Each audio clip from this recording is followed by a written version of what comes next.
Криминалците се шетаа слободно, но денеска законот важи за сите. Премиерот за денот на македонската полиција со порака дека во Македонија веќе нема компромис со криминалот и корупцијата. Криминалците се шетаа слободно.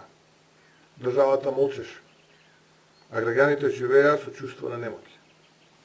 Имаше време кога институциите се користеа како алатка за лични и политички интереси, а не за правда. Пораките «ке средиме и ке се јавам» беа погласни од законот. Но тоа време е завршено.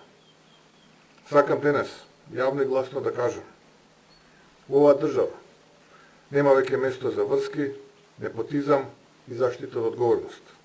Законот важи за сите, без разлика дали се работи за обичен граѓанин, функционер или бизнисмен. Нема недопирливи, порача првиот човек на Министерството за внатрешни работи во својот говор.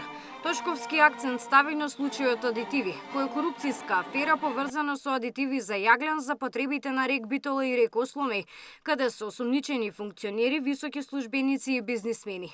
Министерот се осврна и за истрагата и за трагедијата во Кочани, се постапувало без двоумење и селективност.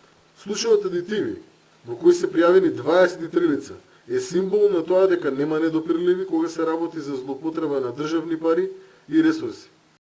Во случајот со трагедијата во дискотеката Пулс во Кочани пак, Министерството за внатрешни работи спроведе сеопфатна истрага.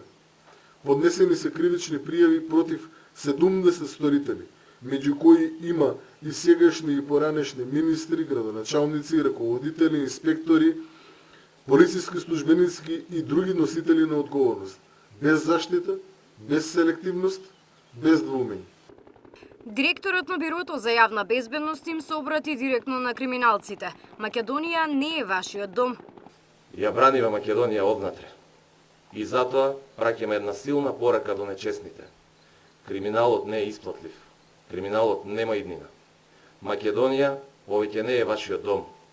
Ова е држава во која владее законот, а не во која царуваат вашите валкани сделки. Во април 1993 владата на Македонија донела одлука за прогласување на денот на македонската полиција, бидејќи на истиот ден 1903 година внатрешната македонска револуционерна организација донела решение за реорганизација на четите кои се грижеле за безбедноста на делегатите на Смилевскиот конгрес.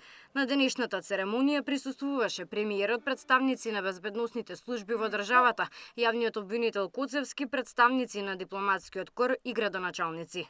Габриела Лескова, Сител телевизија.